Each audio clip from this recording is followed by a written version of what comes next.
Para explicar cómo me planteo yo la construcción de una posición, la construcción de una cartera, gestionar los pesos de cada una, gestionar la liquidez, cuándo vender versus mantener, cuánto de activos alternativos, si es que deberías tenerlos, como private equity, bitcoin, etc., deberías tener, primero tengo que explicar por qué las teorías mainstream de hacerte un perfil de riesgo y crear la cartera en base a esto, que hay que tener X cantidad de acciones para minimizar el riesgo, etc., me parecen ideas genuinamente estúpidas, por más que hayan sido desarrolladas por académicos que incluso han ganado premios Nobel.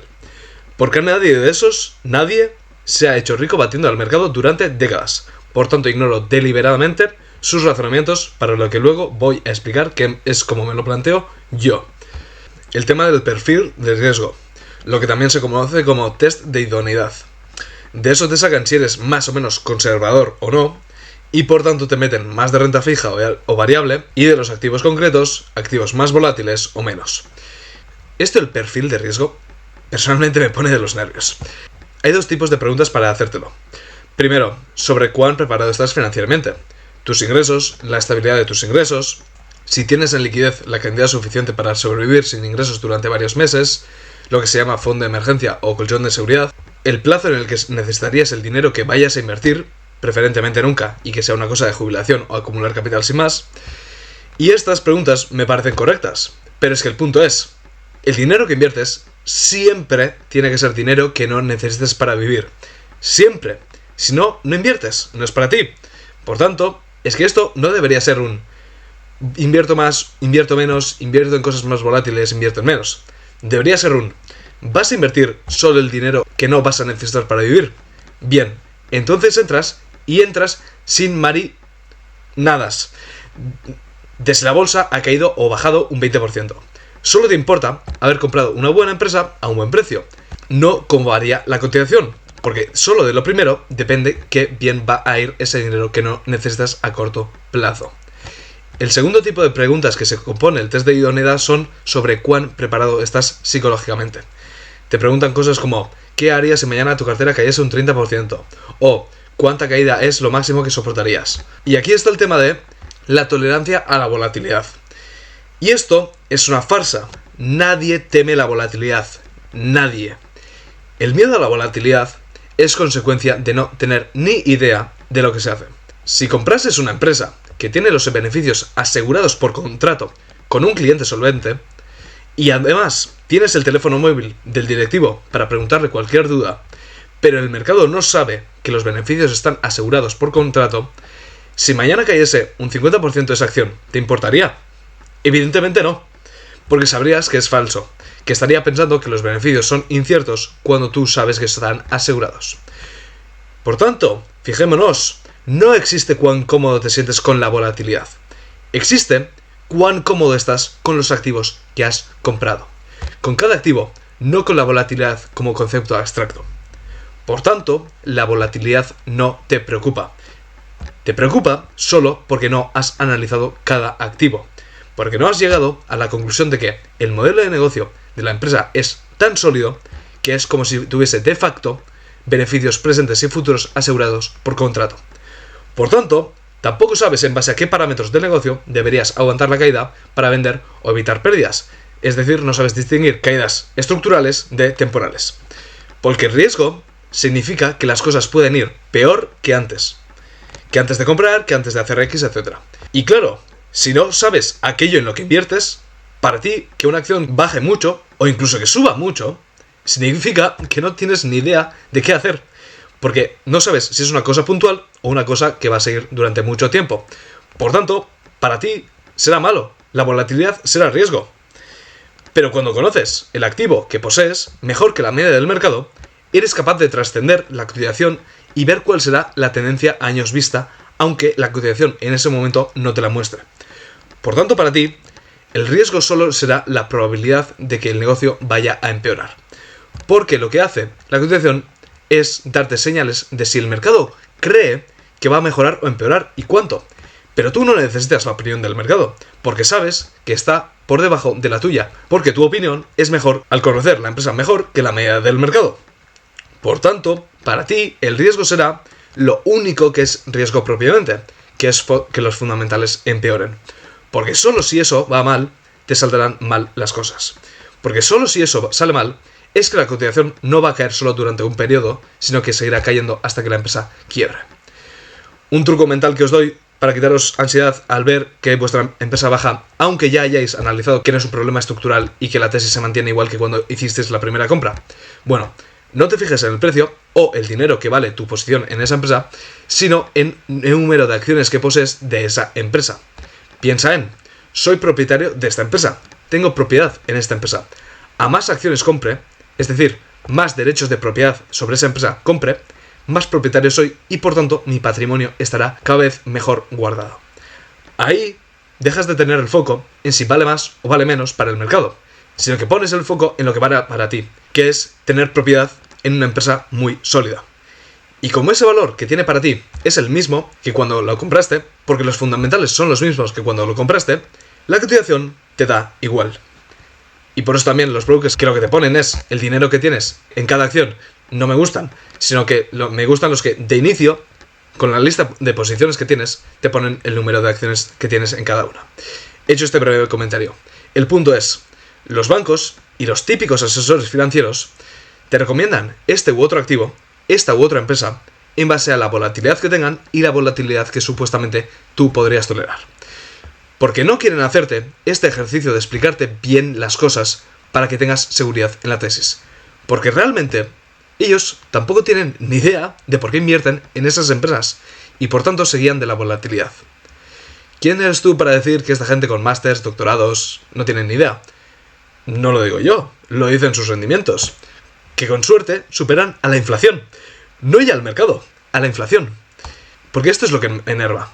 Que los resultados de este test, donde te preguntan cuán tolerante eres con la volatilidad, te ponen etiquetas de si quieres más o quieres menos riesgo en tu inversión.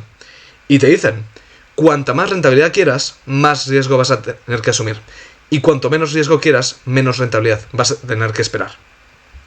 Primero, esto es una vergüenza. Esto de riesgo igual a beneficio es la forma de justificar siempre su inutilidad. Si tienes una supuesta baja tolerancia al riesgo, oye, es que te tenía que meter en renta fija, empresas maduras y defensivas. Así que es normal que tengas una baja rentabilidad.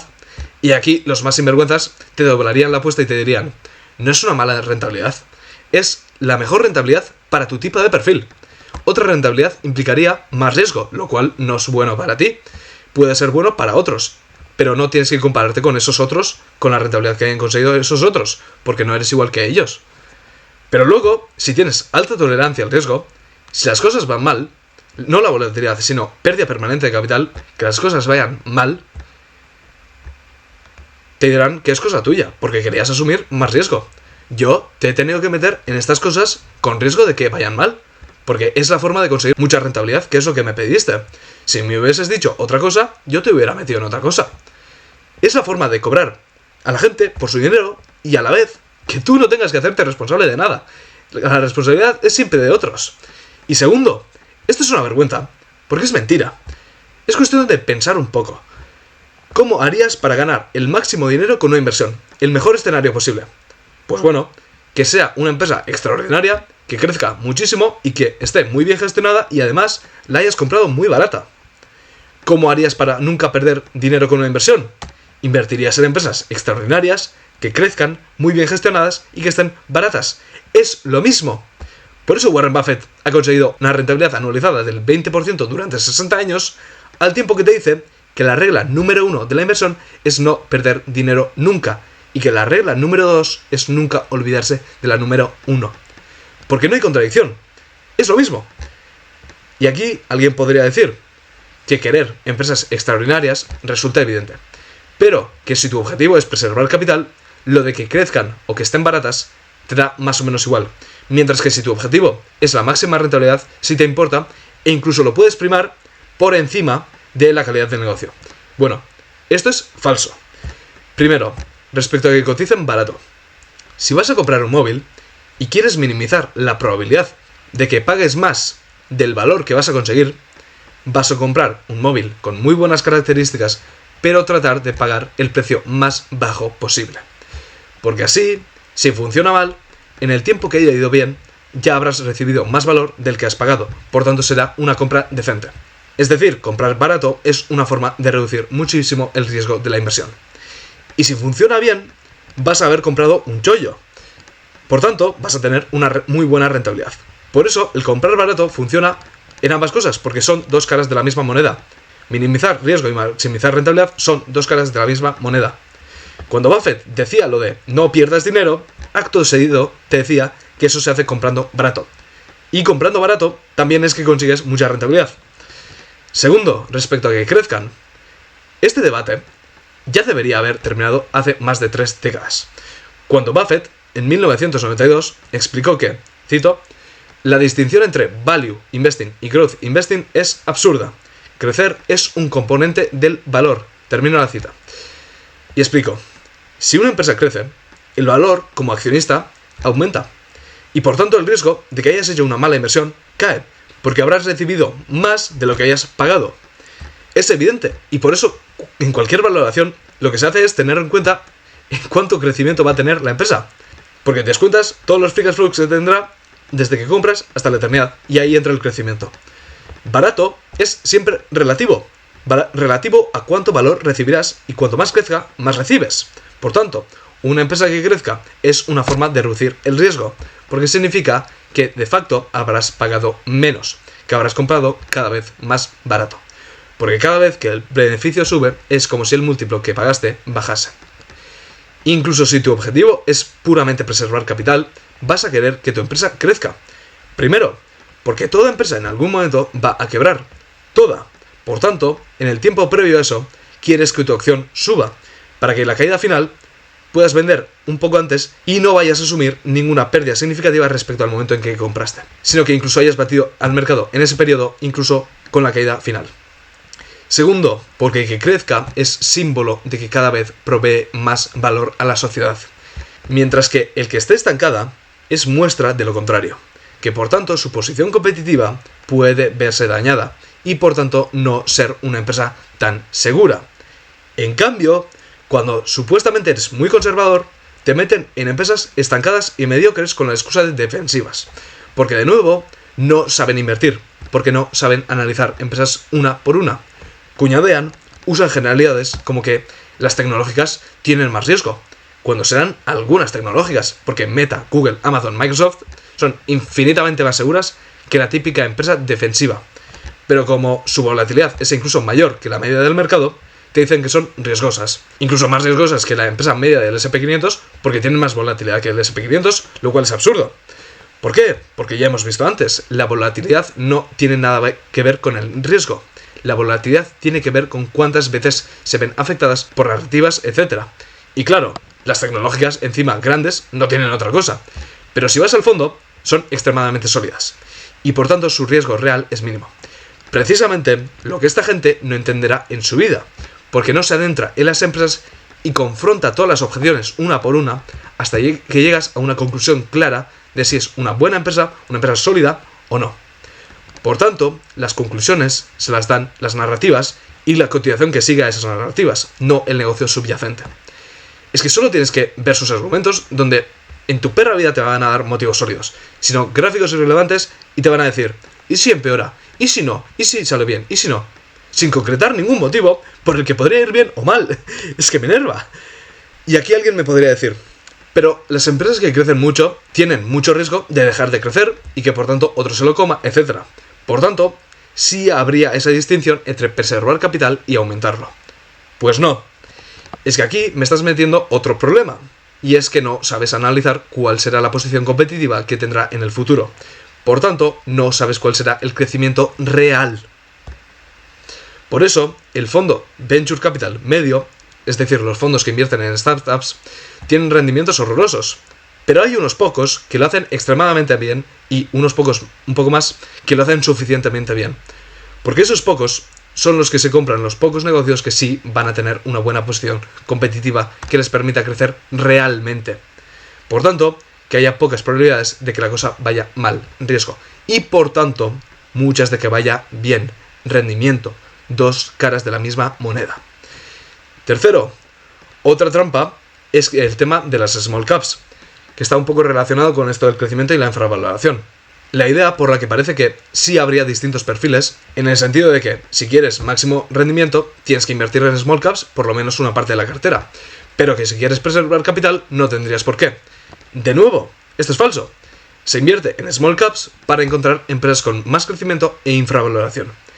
Tirar de más de estas dos palancas que tanto minimizan riesgo como maximizan rentabilidad. Que te salga mal significa que no has tirado lo suficiente y probablemente no hayas compensado lo suficiente, que la palanca de calidad de la empresa no estaba tan tirada. Paréntesis, es lo que suele pasar con las que solo o principalmente invierten en small caps, que se cierran el abanico a las empresas más grandes y de calidad, pensando que siempre cotizan caro y sin oportunidad, lo cual es falsísimo. Lo vimos en Meta hace unos años, lo vimos en Amazon hace unos años y hace nada en los aranceles, lo hemos visto en Alphabet, etc. Por tanto, independientemente de si quieres poco riesgo o alta rentabilidad, tendrás que comprar en cada momento las empresas que mejor combinación de calidad, crecimiento e infravaloración tengan y no discriminar por tamaño, ni en favor de las grandes ni en favor de las pequeñas. Porque las grandes en general pueden tener más calidad pero menos crecimiento e infravaloración y las pequeñas lo contrario. Pero en cada momento habrá distintas proporciones en cada empresa, no en small caps en general versus las grandes. En cada empresa en particular. Porque ahora que se supone que las empresas grandes están muy caras, Alphabet ha estado tirada hace unos meses. Y en base a eso, en base a cuáles son las empresas concretas en cada momento que tienen la mejor combinación, que son la mejor oportunidad, tendrás que decir, pues en base a eso. Conclusión, no existe tal cosa como el tipo de perfil de riesgo, porque el riesgo propiamente, el de perder dinero, siempre tiene que ser mínimo, y consecuencia de esto, el rendimiento será máximo. Se trata de ir acumulando empresas extraordinarias a precios extraordinarios, volvernos propietarios de ellas y cada vez más. Y cuanto más propietario eres de las mejores empresas, más dinero vas a tener. Mejor protegido estará ese dinero y por tanto no vas a querer otra cosa. Es que es evidente. Cosa distinta será que si solo quieres preservar capital, aceptes comprar con infravaloración y crecimiento menor. Porque hasta cierto punto no es necesario. Pero eso es porque el estándar de conservar mi capital, que crezca como la inflación, es tan absurdamente bajo que puedes hacer casi cualquier cosa. Te coges unas empresas de consumo estable tipo Coca-Cola, Nestlé y General Mills. Te añades unas utilities de electricidad y agua. Le sumas, que sí, Union Pacific y demás. Y ya está. Es que te monto en un momento la cartera para conservar capital. Y te apuesto lo que quiera, a quien quiera, que conserves tu capital como mínimo con la inflación. Porque tampoco hay que ser muy listo. La inflación es la subida general de los precios los ponen estas empresas, por tanto si mantienen márgenes, que es casi asegurado, tu capital va a crecer como la inflación, más luego el crecimiento real que vaya a tener ese negocio. Vamos, es que hay que hacer las cosas demasiado mal para hacerlo peor que la inflación. Es que vamos a ponernos en perspectiva. El mercado en general crece un 10% anualizado. Es decir, puedes elegir empresas peores que lo mediocre, o que sean buenas, pero que comprarlas tan mal que sea una inversión peor que lo mediocre, que vas a conservar tu capital a años vista. Es decir, puedes a algunos años vista estar en rojo, porque no las has comprado barato, pero a años vista en positivo en todas estarás. Pero para esto es que te metes en el S&P500 o en el MSCI World y fin. Te da más rentabilidad e incluso más seguro, en el sentido de que la volatilidad nos da igual. Porque para que el S&P500 o el MSCI World pierdas dinero permanentemente, tiene que empezar una guerra nuclear mundial y que todas las empresas quiebren. Porque ni siquiera bastaría que Estados Unidos se fuese a la quiebra, porque un tercio de los beneficios de las empresas del S&P500 vienen del extranjero. Por tanto, aunque tu objetivo solo fuese conservar capital, estarías mucho más seguro si exigeses más barato o más crecimiento. Porque los altos retornos sostenidos son consecuencia siempre de hacer inversiones ultra seguras, no lo contrario. Así es que hay que entender la frase de nunca pierdas dinero de Buffett, porque si no, no entiendes cómo ha conseguido un 20% anualizado durante 60 años. Pero claro, aquí está el tema. Si vas a exigir más, vas a tener que necesitar múltiples oportunidades a comprar y estar dispuesto a concentrar, no a diversificar, cuando estas oportunidades se den. Porque este es otro enorme mito, que la diversificación reduce el riesgo cuando es todo lo contrario, lo aumenta. Primero, todos estos estudios que dicen el riesgo se minimiza con X cantidad de acciones. El riesgo está bastante minimizado a partir de Y cantidad de acciones. son absurdos. Miden el riesgo como volatilidad. Pues chico, que la volatilidad se minimice con X número de empresas, o a partir de ahí ya se haya minimizado bastante, es que me la trae el pairo. Si crees que la volatilidad es un riesgo, el riesgo eres tú, porque no sabes qué hacer. Entonces, claro, si no sabes en lo que inviertes, tienes que diversificar para que la volatilidad de unas acciones te las compensen otras. Es decir, para que las subidas en unas te compensen las bajadas en otras y tú te sientas tranquilo. Por más que sean subidas o bajadas temporales, porque no sabes distinguir entre temporales y estructurales, porque no sabes los factores de los que depende lo estructural.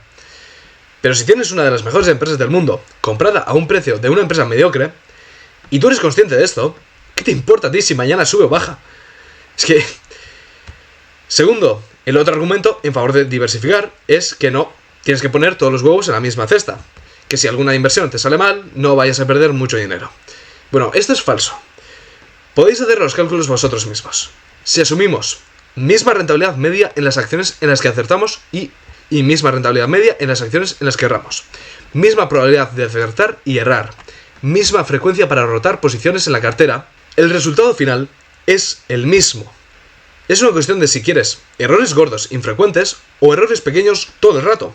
Porque yo me comeré errores gordos, pero como invierto en pocas, me evitaré muchas. Mientras que tú te comerás errores pequeños, pero te vas a comer todos y todo el rato. Y al final es igual, porque la idea es que siempre la gente a lo largo de décadas pues habrá rotado acciones. Habrás comprado unas, habrás vendido otras, y por tanto al final el saldo es el mismo. Por tanto, tampoco me puedes apelar a la idea de no sabes lo que no sabes, o siempre vas a tener algún error. Y es que claro, pero es que eso se mantiene independientemente de si diversificas o no. Por tanto, como hemos visto, asumiendo misma rentabilidad en los aciertos y misma probabilidad de errar, y misma frecuencia de rotar la cartera, todo termina siendo lo mismo. La cuestión es que al forzarte a diversificar, ya sea porque tú mismo inconscientemente te crees que tienes que diversificar y por tanto quieres hacerlo así, o porque quien te gestiona el dinero te obliga, o te obliga prácticamente, te hace meterte en empresas que no conoces tan bien y que no son tan oportunidades. Básicamente, lo típico que se hace cuando se quiere preservar capital. A la que se ponga más o menos el precio, te metes. Es que además te hace poder seguir peor a todas las empresas que tienes en cartera y por tanto también sientes más necesidad de buscar más ideas porque eres consciente de que no conoces muy bien las empresas que tienes o que no son tan buenas, metiéndote así en un bucle horroroso. Buscamos siempre lo mejor, porque tener lo mejor es lo que nos va a preservar el capital y también dar el máximo dinero. Porque son dos caras de la misma moneda. Por tanto, a tu cartera solo añades a las empresas que comprendes perfectamente, que puedes seguir sin ninguna preocupación significativa y en los momentos que te van a dar una rentabilidad extra a la cartera. No metes cosas que no tienen tanta calidad, sino que simplemente son decentes y además cuando se ponen simplemente en un precio decente. Es que para eso sigues añadiendo dinero a las que ya tienes en cartera. Porque mira, la frase típica que se dice de Buffett de la diversificación es la protección contra la ignorancia. Está muy bien, pero Munger es que es infinitamente más claro. Decía, cito, el secreto de la inversión es todo lo contrario a la diversificación. Todo lo contrario. Es encontrar sitios donde es seguro y sabio no diversificar. Fin de la cita. Porque si encuentras una empresa extraordinaria a buen precio, es que no quieres nada más. Todo lo demás es añadir una peor empresa y o a peor precio. Es añadirte, por tanto, probabilidades de perder dinero. Es añadir riesgo. Cosa distinta será que si emprendes y te sale bien, pues te interesa diversificar. Pero porque la calidad de tu empresa muy probablemente sea inferior a lo que puedes acceder en la bolsa, que accedes literalmente a invertir en las mejores empresas del mundo. Por tanto, no es la diversificación, sino los fundamentales de lo que posees. Y si inviertes en bolsa y ya posees empresas extraordinarias compradas a buen precio, añadir otras es añadir riesgo. Es que es sentido común. No bebes agua no potable para diversificar entre agua potable y no. No le importas de otros países para diversificar por países, etcétera. Es que, porque si haces esto, no vas a conseguir ningún beneficio adicional. Y añadir empresas no tan buenas y no tan baratas, por definición, no da beneficio adicional. Y solo te vas a ir ganando posibilidades de enfermar, porque vas a ir probando de más grifos y alguna estará mala. Y aquí, con las empresas, pasa lo mismo. Como todo el mundo, te basta con saber que X agua es buena y beber de ahí.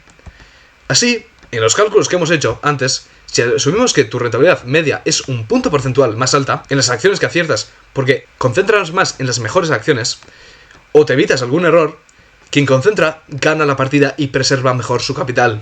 No sé cuántos de vosotros sabéis lo que es la cama de Procusto. Es un mito de la Grecia clásica. Paréntesis, mito en el sentido clásico. Es decir, un relato simbólico que enseña algo verdadero. No como lo entendemos hoy en día, como lo entendemos la palabra leyenda, que sería algo falso. Bueno, Procusto tenía un fetichismo con la igualdad y quería forzar a la realidad a que se ajustase a la igualdad. Procusto vivía en el camino entre Atenas y Eleusis e invitaba a los viajeros a dormir en su casa, que tenía una cama perfecta. Si el huésped era más alto que la cama, le cortaba las piernas y la cabeza para que se ajustase exactamente a la cama. Si el huésped era más bajo, lo estiraba para que encajara en el tamaño de la cama. Es perfecta, tienes que ajustarte a ella, es por tu bien. Con la diversificación pasa esto. Te cogen una teoría que suena súper rimbombante, sabia, pero que es una soplapollez, cuyas conclusiones no tienen valor alguno como la igualdad. Por tanto, te estiran las piernas para meterte en cosas que no deberías. Porque claro, es que en este sector tienes que estar. X número de empresas tienes que tener. Y luego te cortan las piernas para quitarte de los sectores y las empresas donde sí deberías estar. Entonces, alguien podría decir, bueno, todo lo criticas, ¿qué propones tú? ¿Cuántas acciones hay que tener en cartera? ¿De qué tipo de empresas hay que componerla? ¿Y cuánto peso en cada una? ¿Cuánto a activos alternativos como private equity, bitcoin, etcétera, si es que hay que tenerlos? De nuevo, esto es imponerme una forma de razonar artificial que nada tiene que ver con la realidad. Es imponerme que tengo que razonar como Procusto. Mi planteamiento es el siguiente. Primero, el mejor escenario, evidentemente, es tener todo el dinero invertido en empresas extraordinarias que querríamos dejarlas correr durante años o décadas, compradas a buen precio. Volvernos propietarios de las mejores empresas y dejar que trabajen para nosotros gracias al interés compuesto. Por tanto, tenemos que tener una lista de este tipo de empresas, que comprendemos bien, con los precios objetivos a los que deberían cotizar. Por tanto, va a ser una simple cuestión de cuánto cotiza versus cuánto deberían cotizar. Por tanto, ¿cuál va a ser mi rentabilidad? Cuando eso sea, compramos, y compramos progresivamente. Cuando te dé más o menos la rentabilidad que buscas, compras una parte de toda la posición que querrías tener. Si cae significativamente, más de un 10-15%, por favor, no un compro porque ha caído un 5-10%, porque esa es una forma de joderte la liquidez. Si caes significativamente, ahí te dará más rentabilidad. Así comprasas más para irte acercando a esa posición máxima que querrías tener en esa empresa en concreto. Lo pro aquí es hacértelo vía venta de puts, pero el tema de las opciones financieras es mejor para otro vídeo si así lo queréis. Importante, aunque hayamos comprado, ponle, hace 5 años a 100 euros, ha ido bien, pero ahora, 5 años después de la primera compra, ha subido, estuvo en 300, ponle, y ha bajado a 200 euros, puedes comprar. No hay que tener un anclaje al precio inicial. Es una cuestión de que vas actualizando los precios objetivos cada año y cuando el precio al que cotiza cumple tu rentabilidad objetivo, que compres a un precio por acción más alto o barato es irrelevante, porque lo natural en una empresa que va bien es que con el tiempo el precio sea cada vez mayor. En suma, tenemos unos thresholds de rentabilidad, y cada vez que el precio de una acción llegue a uno de estos, vamos metiéndonos por bloques, pero bloques mínimamente gordos para que no te maten a comisiones. 2, 3 o así para completar toda la posición que querríamos tener en cartera. Paréntesis, por esto también el debate de si DCA o todo de golpe, te da igual si inviertes en acciones individuales. Compras cuando el mercado te da los precios que sabes que son buenos, lo haces con bloques significativos y te despreocupas hasta que llegue a otros precios en los que deberías añadir. Entonces, dicho esto, el problema es que estas empresas que son una oportunidad a largo plazo, a veces cotizan a buen precio y otras no. Mientras tanto nos va llegando liquidez al broker, es decir, aquello que vamos ahorrando de nuestros ingresos. E incluso a veces tenemos que vender algunas y no podemos sustituirlas por otras que estén a buen precio, por lo que se nos va acumulando liquidez. Por tanto, no en todo momento vamos a poder tener nuestro dinero totalmente invertido en este tipo de empresas. ¿Cuál es la solución? Bueno, pues con el dinero no invertido en esas empresas de largo plazo, lo gestionas para optimizar la compra futura de esas oportunidades a largo plazo. ¿Cómo conseguimos esto? Bueno, orden de prioridades. Primero, el ideal sigue siendo estar full invertido. Pero como no podemos estarlo en oportunidades de largo plazo constantemente, invertimos en arbitrajes de corto plazo. Es decir, empresas muy infravaloradas por algún motivo, OPAs, spin-offs, empresas cíclicas quizá, quienes lo sepáis hacer bien, etc. Seguimos queriendo estar totalmente invertidos en acciones porque es lo que más rentabilidad nos va a dar, más que los bonos o más que cualquier otra cosa. Por tanto, Cuando vayamos a comprar las oportunidades de largo plazo, vamos a haber acumulado el máximo dinero con el que comprarlas. ¿Cuánto ponemos en este tipo de inversión que sea una infravaloración temporal respecto a las siguientes opciones que veremos para rentabilizar este dinero que vayamos manteniendo en liquidez? Bueno, pues todo lo que vuestra convicción nos dé, porque a igualdad de circunstancias es mejor que las otras que veremos. Un plus para este tipo de inversiones, no necesario pero un plus, es que esté descorrelacionado. Es decir, que cuando las empresas que nosotros queremos tener a largo plazo caigan, esta otra no caiga o caiga menos, porque si no vaya negocio. Vamos a vender esta, terminando quizá peor que si hubiéramos dejado el dinero en liquidez, y por tanto terminaremos comprando menos de lo que podríamos haber comprado de la oportunidad a largo plazo. ¿Cómo podemos saber si está descorrelacionado? Típicamente se mide comparando betas, que es una forma común de medir la volatilidad. Una beta superior a 1 significa que se mueve más que la media del mercado, inferior que se mueve menos. Si la beta es de, ponle, 0,5, significa que cada vez que el mercado sube o baja un 1%, esta sube o baja un 0,5%. Si la beta es de 2 puntos porcentuales. Por tanto, querríamos que la beta de la oportunidad a corto plazo sea inferior a la de largo plazo, incluso idealmente contraria. Este método no me termina de convencer del todo, porque el pasado no determina el futuro. Así que más bien diría que penséis, ¿tiene esta empresa algo que ver con la macro o con los sectores de la empresa que quiero a largo plazo? ¿O la situación por la que está infravalorada tiene algo que ver con esto? Normalmente suele ser que no tiene nada que ver. Pero ya digo, sea como fuere, descorrelacionado o no, estas son una prioridad porque dan más rentabilidad que las otras que veremos, porque estas están infravaloradas y son acciones. Y cuando las de largo plazo se ponen en precio, que nos dé la rentabilidad que queremos, se venden incluso aunque hayan caído, incluso aunque sea pérdidas, porque las de largo plazo nos van a dar mucho más. Segundo, venta de puts en las empresas de largo plazo que hemos comprado. Al vender puts, conseguimos una prima que normalmente suele ser mayor que el interés que nos vayan a dar los bonos. Especialmente si vendes puts en los momentos en los que hay volatilidad. Nos dan además la oportunidad de comprar baratas a las empresas de largo plazo que queremos, y si tenemos toda la liquidez que se nos exigiría al ejecutar la opción, no tendríamos ningún riesgo. Por favor, si hacéis esto, siempre con liquidez. Toda la liquidez necesaria. Tercero, y así no nos queda más, cuentas remuneradas o bonos, incluso ETFs de dividendos. Entonces, habiendo visto este planteamiento general, vemos también dos conclusiones muy importantes, que son, primero, que te quitas un poco el run run mental de ¿y si me espero porque puede que la bolsa caiga y compro más barato? No, o sea, si ninguna empresa de las que te gustan, tanto oportunidades a largo plazo como de corto, están en precio, probablemente es que estemos en una burbuja y en algún momento se ajustará, así que lo que deberías hacer es simplemente mantenerte en liquidez, y ya lo vas a estar haciendo porque no tienes oportunidades, así que simplemente no vas a ir comprándolas y simplemente vas a estar esperando mientras te va llegando liquidez al broker. Pero si alguna de las que sigues está en precio, pues ya está, vas metiendo y te da igual si la bolsa bajará y si deberías tener más liquidez por si acaso. Porque la liquidez está para comprar las oportunidades. Y ya tienes una oportunidad, así que estarías haciendo el tonto. En otras palabras, cuestionarte si hay una burbuja o no, si sigues como yo me planteo la gestión de cartera, se vuelve información irrelevante, porque esa información no cambiaría tu comportamiento. Segundo, sobre cuántas empresas deberíamos tener en cartera y cuánto nos deberían pesar. Pues de cuántas te gusten y comprendas, se pongan en precio y por tanto compres. Literalmente lo que surja. Lo que surja de seguir comprando solo empresas que entendemos, sin forzarnos a meternos en más y mientras nos mantengamos capaces de dar un seguimiento a cada una que tenemos en cartera. Y ahí, como si quieres tener 5 o 25, es que no concibo ninguna otra forma de planteártelo, porque todo lo demás es una cama de procusto.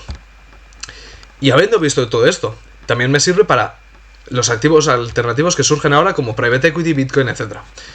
Primero, criptos no. Bitcoin podéis tenerlo, pero criptos no, porque todo lo que no es Bitcoin me parece ininvertible. Infumable. No es una inversión seria para nada. O sea, y yo en Bitcoin no invierto porque no lo veo como una inversión propiamente, porque no se puede estimar la rentabilidad anualizada, sino que lo vería como una forma de proteger mi patrimonio frente al Estado. Yo ahora estoy en una época de mi vida en la que simplemente quiero hacerlo crecer y ya está, y por tanto tengo que invertir en cosas en las que puedo saber cuánto va a crecer mi capital más o menos. Pero si vosotros lo tenéis claro con Bitcoin, como si queréis poner casi todo en Bitcoin. No tengo demasiado problema. Segundo, Private Equity. Aquí, si te dicen, vamos a darte una rentabilidad del 15%, del 12% y demás, es que es un ejercicio muy simple. ¿Consigo más rentabilidad por mi cuenta, sí o no? Si no lo consigo, meto todo lo que la ley me deja en Private Equity, porque te limitan a solo meter una parte de tu dinero. Por esto yo no me meto en estas cosas, porque consigo más rentabilidad por mi cuenta y creo que lo puedo seguir consiguiendo. Pero si solo invirtiese en índices y por tanto estuviera condenado a un 10%, probablemente me metería todo lo que pudiese. Pero como no es el caso, da igual. Entonces, habiendo visto todo esto, del planteamiento general de gestión de cartera, quiero también tocar otro tema, que es la idea de creo una posición pequeñita en esta empresa y si pierdo, pierdo poco, pero si gano, gano significativamente. Bueno, este razonamiento puede tener sentido, aunque cuando la gente lo suele usar, no suele tenerlo porque es simplemente una forma de justificar una apuesta que quieren hacer por avaricia e ignorancia. La idea, cuando puede tener sentido, es, primero, entre las oportunidades de largo plazo que tengamos, algunas serán empresas que están creando su MOAT. En tanto eso se dé, en tanto crean su MOAT, se convierten en multibaggers, porque las empresas con MOAT lo que hacen es concentrar el mercado en ellos. Y eso nos parece probable porque hemos visto que realmente están creando su MOAT. Segundo, las matemáticas de perder dinero son horrorosas. Si pierdes un 20%, necesitas subir un 25% para compensar, solo para compensar. Es decir, si pasas de 100 a 80, ahora subir un 20 significa subir un 25%. Si pierdes un 25%, necesitas un 33. Si pierdes un 33, necesitas un 50. Si pierdes un 50, necesitas un 100. Si pierdes un 80, necesitas un por 5. Si pierdes un 90, necesitas un por 10. Por tanto, aquí está el punto. La gente compra mierdas y usa la justificación de si pierdo, pierdo poco, y si gano, gano significativamente. Pero siendo esto falso, las posiciones pequeñas te mueven poco la aguja, tanto para bien como para mal. Por tanto, se te aplican las matemáticas de perder dinero igual. Y por tanto, la rentabilidad será que pierdo poco y gano poco. Pero si pierdo, ya se me dejan de compensar las potenciales ganancias. En realidad, este razonamiento es una forma de justificar que no has hecho los deberes, pero que quieres invertir por avaricia y ignorancia. ¿Cuándo sí te pueden mover la aguja a estas posiciones? Pues cuando gracias a que han subido te pesan más en la cartera. Y por esto la gente aquí vende, porque saben que era una apuesta, han tenido suerte y quieren recoger esa suerte. Pero nosotros, al haber hecho esto, de empezar con posiciones más pequeñas, en las que están creando su MOAT, van a subir en tanto vayan dando pasos en la creación de su MOAT. Por tanto, no nos va a molestar que vayan pesando más, porque se está volviendo cada vez más indestructible frente a competidores. Como nos van a ir pesando más y las vamos a dejar correr, las vamos a dejar compoundear y por tanto sí nos irá moviendo la aguja. Por tanto, vamos a poder conseguir realmente lo de perder poco versus ganar mucho, poniéndonos en una posición buena con las matemáticas de perder dinero. Porque recordando lo que hemos dicho de Charlie Munger, de que el secreto de la inversión es encontrar sitios donde es sabio y seguro no diversificar. En base a esto podemos responderle a la pregunta de ¿he encontrado uno de estos sitios o no? ¿Cómo te quitas las dudas y pones blanco sobre negro? Si realmente has encontrado una de estas o te estás autojustificando la avaricia, preguntándote, ¿estaría dispuesto a concentrar en esta acción o no? ¿Estaría dispuesto a, cuando vaya subiendo y me vaya pesando más en la cartera, no cortarla, sí o no? Ahora, sobre el tema de cuándo deberíamos vender o simplemente mantener las empresas que tenemos en cartera. Evidentemente, si los fundamentales se deterioran, vendemos todo y fin. La cuestión es el tema de vender las sobrevaloraciones, porque aquí entras en un terreno gris. Porque, fijémonos, hay muchísimos estudios sobre cómo hasta gestores profesionales pierden dinero por no saber hacer esto bien. No digo que yo lo sepa, digo que precisamente tienes que plantearte la gestión de venta teniendo claro que ni los profesionales son capaces de hacerlo bien exactamente. Vender bien es difícil, porque es difícil saber lo que cada inversión vale propiamente, valor propiamente, y aquí primero hay que entender el proceso de valoración. Si tú quieres venderme tu restaurante, ¿en base a qué te voy a aceptar o no el precio que me pongas?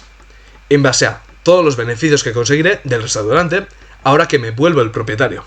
Es decir, los beneficios desde el momento en que compre hasta que quiebre o lo venda a otro. Y en el momento de venta a otro, el proceso se repetiría en el sentido de que venderé a un precio que refleje los beneficios a los que renuncio y los que el comprador recibirá desde ese momento. La continuación de una acción es esto. otros inversores que compran y venden, pujando por cuántos serán todos esos beneficios que tendrá la empresa descontados a presente. Así es que se forman los precios, pujas de cuánto serán todos los beneficios de la empresa. La valoración por múltiplo no es un método independiente. El múltiplo es siempre una simplificación, que puede ser legítima, de este proceso. Por tanto, si supiera perfectamente cuáles serían todos los beneficios que va a tener la empresa, podría vender sin cometer ningún error. Entonces, el riesgo al vender es no ser capaz de hacer una buena aproximación de todos los beneficios a los que estás renunciando y, por tanto, vender barato lo que tú creías que estaba caro. No me refiero a he vendido y luego ha subido un 10%. Eso es irrelevante. Me refiero a he vendido y has crecido un 15% anualizado durante 5 años. Porque eso es una putada, y es una putada porque no has descontado todos los beneficios que iba a tener la empresa hasta la eternidad, sino que has aceptado más o menos lo que el mercado creía. Has pensado que iba a tener menos. En cambio, no era cierto y el mercado se ha ido dando cuenta y por tanto ha ido subiendo la cotización. Con esto podemos llegar a las siguientes conclusiones concretas y específicas sobre qué y cuándo debemos vender. Primero, inversiones que hagamos que sean de infravaloraciones a corto plazo. Estas empresas suelen tener un crecimiento justito, por tanto vamos a poder estimar muy bien cuánto beneficio generarán hasta la eternidad. Por tanto, están hechos perfectamente para venderse, para rotar a lo que son oportunidades a mantener durante décadas. Cuando estas se ponen a buen precio y no tenemos liquidez suficiente para hacer la compra entera que querríamos en esa oportunidad de largo plazo. Incluso si al rotar las tienes que vender baratas, porque sabes a lo que renuncias y lo que ganarás al meterlo en las oportunidades de largo plazo. Por tanto, no hay mal escenario. Segundo, las empresas que son compounders, que están creando su ventaja competitiva. Esas no las vamos a vender por más que lleguen a precio, porque ese precio realmente es muy borroso, porque está borroso durante cuánto tiempo va a seguir creciendo a doble dígito alto. Y eso cambia totalmente el precio que debería ser justo, porque si descuentas todo el futuro brillante, vas a terminar haciendo valoraciones extremas y por tanto muchas veces sobrepagando. Lo que tienes que hacer es valorarlas teniendo en cuenta el futuro que ya se ve muy razonable por la posición competitiva que ya tiene la empresa. Una valoración simple. Esa valoración simple te sirve para ver que es buen momento para entrar en esa oportunidad de muy largo plazo. Pero no te sirve para vender, porque es una valoración simple que no descuenta todo. Y aquí alguien me podría decir, ya, pero es que es como habría que valorarlo, a múltiplos de 50 veces o lo que sea, porque esa sería la realidad, el múltiplo que descuenta toda la realidad que va a tener la empresa. Es más, como habría que valorarlo así, salvo que lo valores así, nunca vas a poder comprar la empresa porque nunca se va a poner a tu precio y te la vas a perder. Pues no, si fuese así, ninguna empresa daría nunca más de un 10% anualizado en bolsa durante un periodo de más o menos una década, porque ya estaría totalmente descontado. Pero es que eso es evidentemente falso porque hay casos en los que no es así. Porque precisamente en este tipo de empresas no tan maduras, la gente no suele tener claro el futuro. En cambio, tú lo deberías tener por el análisis profundo que hayas hecho y que hayas sintetizado todo a las 4 cosas que tienen que darse para que se cumpla la tesis. Es mi caso con Impost. La valoración que hice es prácticamente para probar. Mira, es que incluso en un caso muy conservador vas a tener hoy una rentabilidad brutal. Conservador en el sentido de que no te descuento apenas el brutal futuro que puede tener. Más luego que tienes ese muchísimo mercado por delante y muchísima probabilidad de adquirirlo por cómo es la dinámica del sector de la logística y especialmente en el caso de Impost por su marca que tiene. Por tanto, la valoración simplista me dice que es una oportunidad de entrar, pero no voy a vender en base a lo que me diga esa valoración simplista. Tercero, luego están las oportunidades de largo plazo en empresas que ya son líderes, que tienen todavía crecimiento pero no tanto que es casi imposible de descontar. En estos casos, de partida, siempre dejarlas correr. Y si ves que está muy caro, venderte opciones call para conseguir una rentabilidad extra que la acción no te daría, gracias a la prima que cobras por la opción. Aunque de nuevo, las opciones dan para otro vídeo. Pero hay sobrevaloraciones por las que deberíamos vender. ¿Cuándo? ¿Cómo determinarlo? Cuando ni haciendo un escenario ultra optimista, que es no realista, vamos a conseguir batir al mercado. Importante, no que digas está exigente, sino que literalmente sea imposible que cumpla lo que el mercado está descontando. Un ejemplo histórico, y que ahora pondré 3 de la actualidad. Ejemplo histórico, Coca-Cola en 1998. Quien hubiese comprado ahí estaba destinado a hacerlo infinitamente peor que el mercado, aun manteniéndolo durante décadas. Y que no había oportunidad alguna de batir al mercado, que por tanto se tenía que vender, se podía saber. En ese momento, Coca-Cola crecía un 7% anualizado sus beneficios, y no había motivos para creer que eso se fuese a acelerar. Pues bien, ni aun asumiendo que Coca-Cola iba a crecer un 7% hasta la perpetuidad, es decir, que no se iba a acercar con el tiempo a un 3% así, lo cual es imposible, por lógica económica, te tienes que acercar a eso o menos, ni en ese caso se justificaba un múltiplo de 45 veces, que es a lo que cotizaba. Porque tendrías, en ese caso tan optimista que es imposible, una rentabilidad nominal del 8%, es decir, inferior al mercado. Ahora, algunos ejemplos de la actualidad. Pero antes de nada, evidentemente, esto no es una recomendación de venta.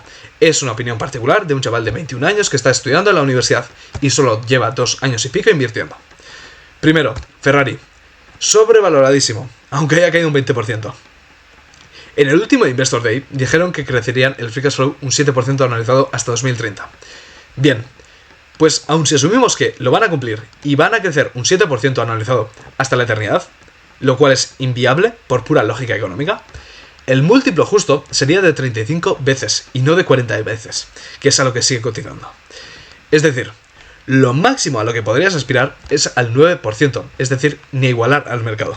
Es la definición exacta de una situación asimétrica para mal. Es decir, que en un escenario extremadamente optimista lo vas a hacer igual que el mercado.